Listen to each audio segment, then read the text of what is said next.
Check 1 2 1 2. Check 1 2 1 2. Oh, we're rocking and rolling.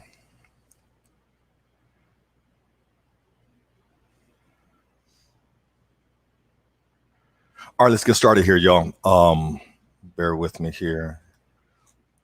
Make sure we have everything lined up. Perfect. Hey, welcome to this episode of Profitology, the podcast of where we study and break down the science of creating profit in our lives, businesses, and finances. We dive into the numbers, the systems, and the strategies that entrepreneurs can follow to achieve their dreams.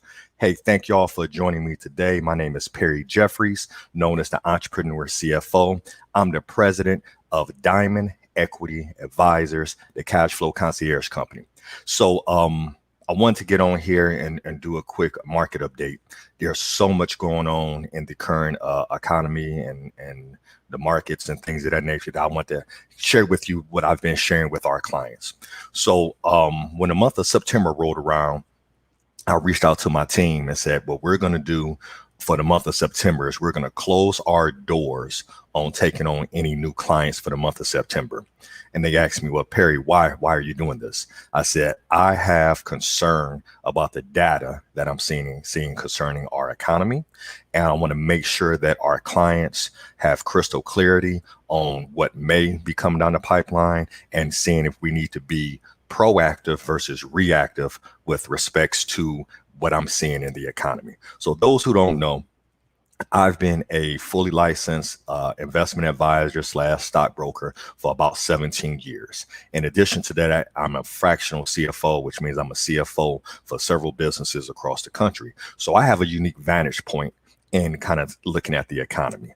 So what I've been telling my clients, and I'll share with you exactly what I've been telling them for the past 30 days, is what I'm seeing is a pot of gumbo being brewed, being boiled, being made, being simmered with a bunch of different variables in it. So let me just break down these variables and why I have a concern.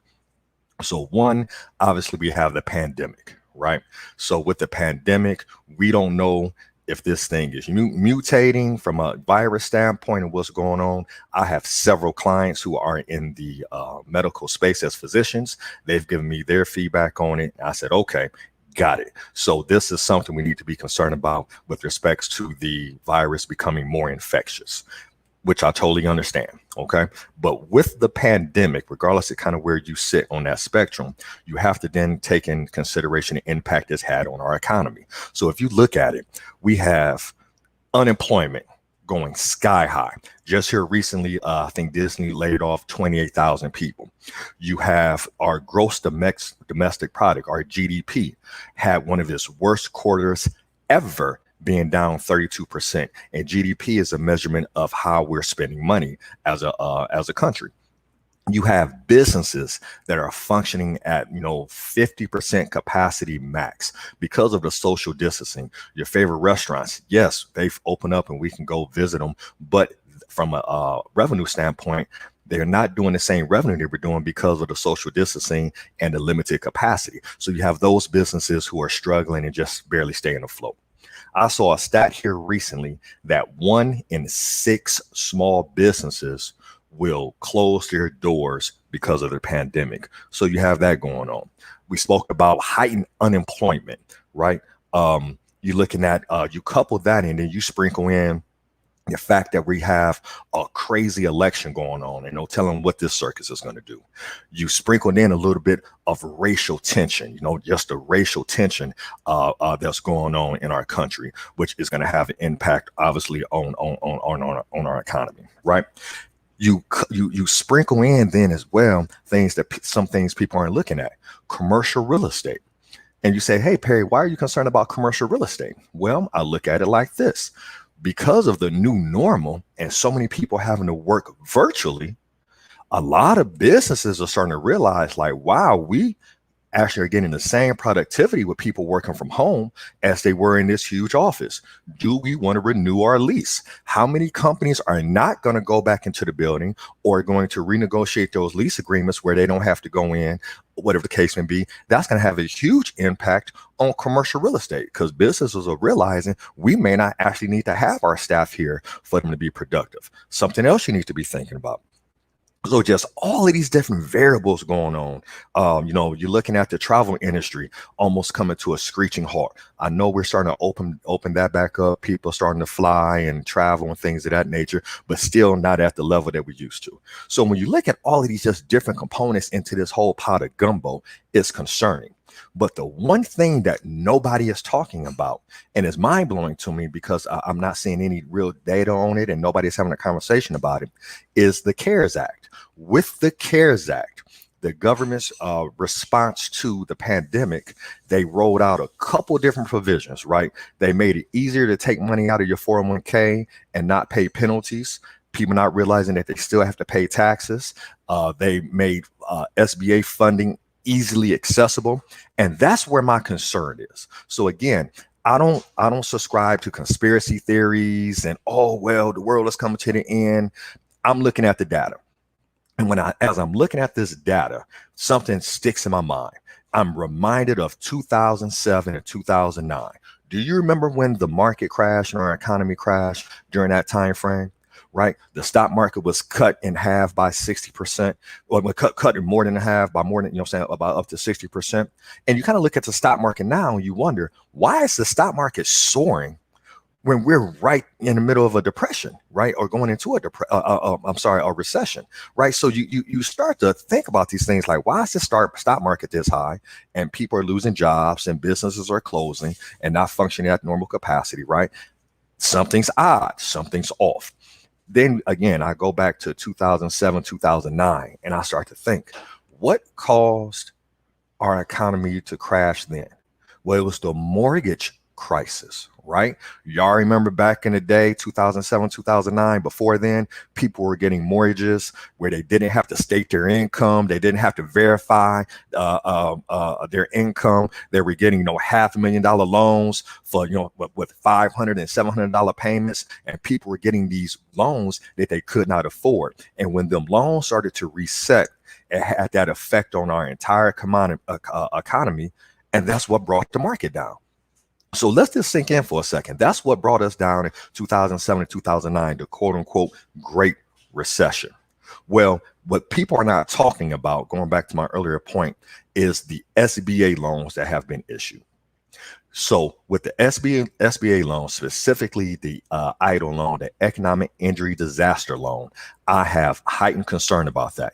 And I kind of have an unfair advantage because I work with so many business owners. So when the pandemic hit in March, we were actually rolling out a product to help businesses manage their cash flow. Well, we became the popular kid on the block. So over the course of probably 90 days, I've probably met with hundreds of business owners.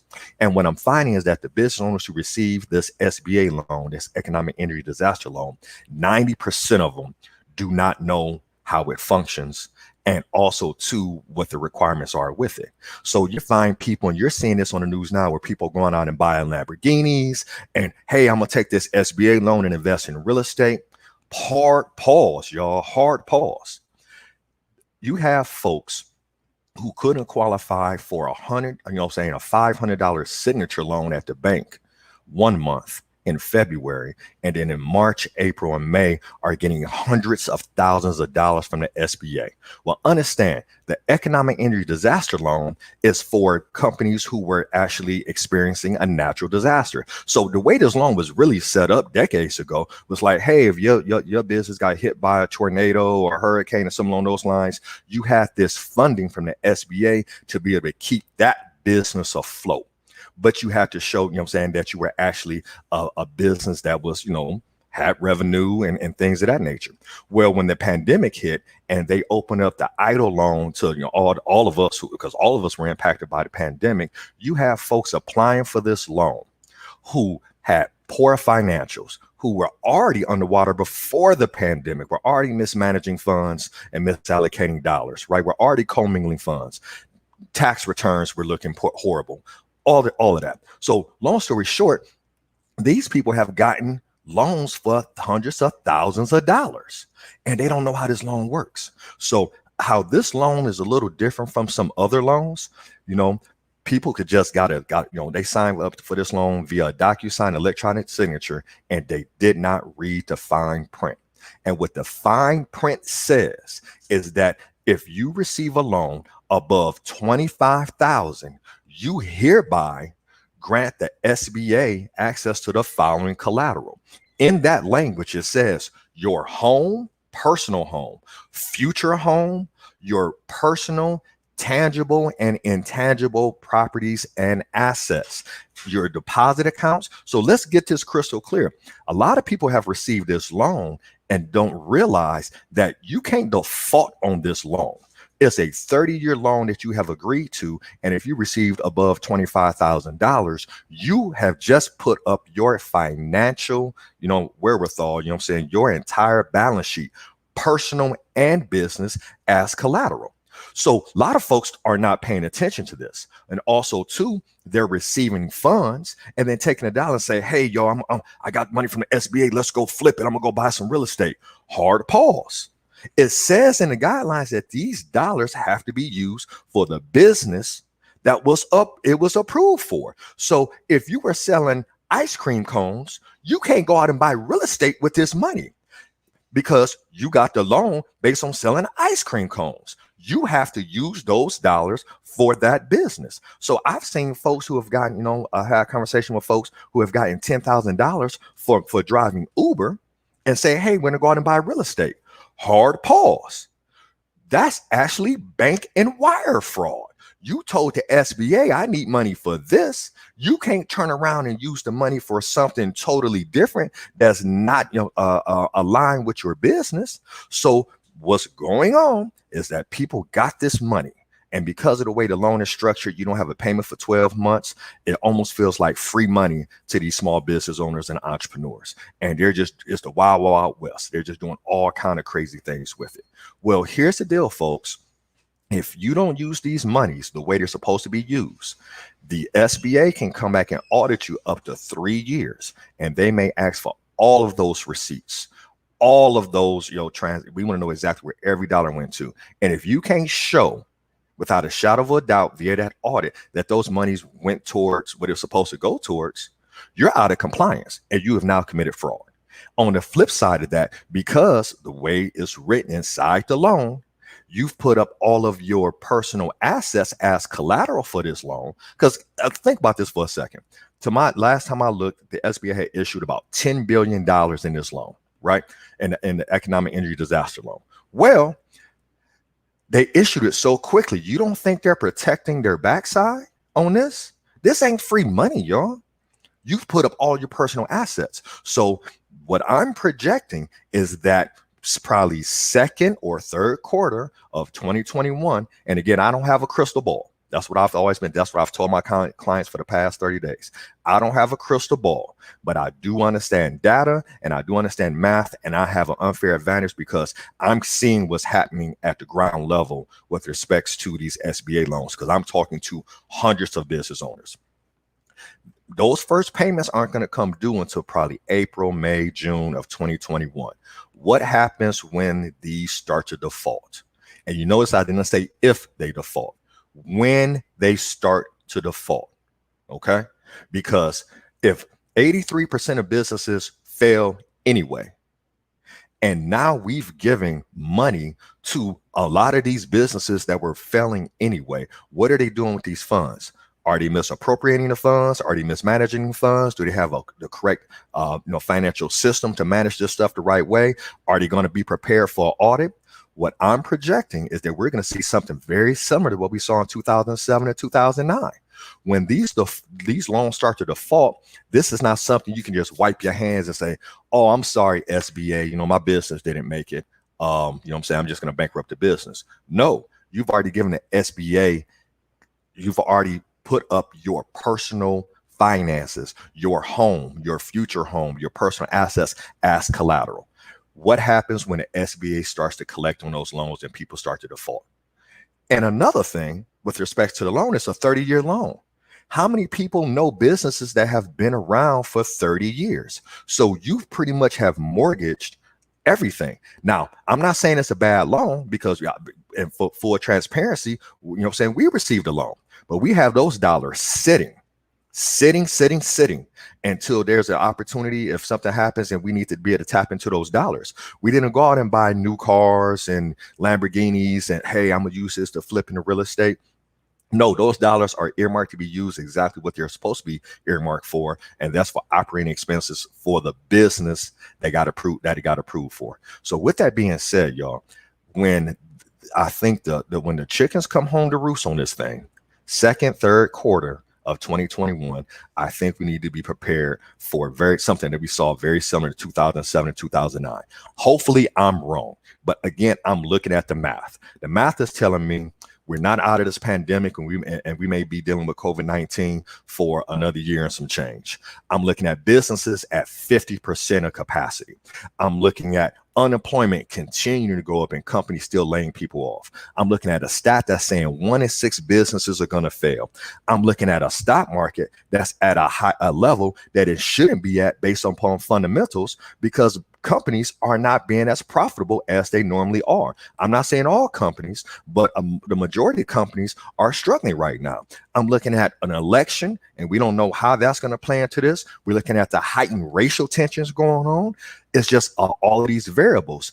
And I believe the SBA loans that have been issued via the CARES Act is going to be the tipping point. So that's the conversation I've been having with my clients. But I've been telling them not to worry in this respect. If you have a plan, you don't have to worry about being reactive. You're already proactive. So thank goodness that most of my clients have bought into the concept of having a written financial plan for their personal finances as well as their business finances. So we're already prepared for this. So if something should happen, we don't have to, be reactive and make a hard pivot. We're already prepared for it. So I'm sharing this with you, our audience, because I think it's something that you need to be prepared for, and not painting gloom and doom, because a crisis is a crisis. It is what it is.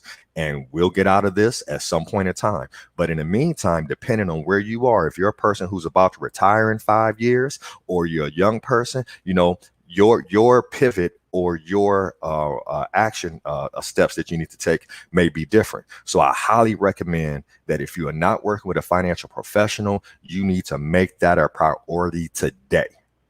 Period, point blank. You need to make that a priority today. Do not try to lean upon your own understanding. If you receive an idle loan and you don't know, if you don't have 100% confidence that you're using it correctly, and 100% confidence that if you get audited, that you won't be actually frauding the SBA. If you don't have 100% confidence that your finances are structured in such a way that if what I'm saying does come to fruition, that you're prepared for that. If you don't have 100% clarity, you need to meet with a financial professional, not tomorrow, not next week, not next year. You need to be having a conversation you need to get on somebody's calendar today. Doesn't necessarily have to be me. I'm not the best advisor for every client. We have our specialty, but as our listeners and whatnot, I believe this is just super important that I share this with you guys, because this is the conversation I've had with my clients over the past 30 days when we closed our doors. We've recently opened our doors back up. So if you want to connect with us and schedule a consultation, there's a link, I think, in our description. You can click on that and try to get on our calendar. And if you have a financial professional that you're working with, reach out to them today and say, hey, how do we prepare for the worst? And, we're going to pray that the worst doesn't happen, but there's a lot of variables in here. And again, as I look at the math and the data, it's telling me something. What I tell my clients all the time: never make emotional decisions with your finances. Always see your finances in 3D and allow yourself to make data-driven decisions. So with that said, y'all, that's Perry Jeffries. I'm here If you need any assistance, any help, be sure to visit our website, perryjeffries.com. If you want to learn more about what we do, be sure to subscribe to the podcast. We're going to be doing our best to at least have one episode per week here for you, if not more, just specifically talking about what's going on in the current economic climate, just to give you some direction and things of that nature and some guidance. And be sure to definitely connect with us on YouTube, where we have a ton of videos out there for you guys. All right, y'all. Perry Jeffries here, Profitology. See you soon.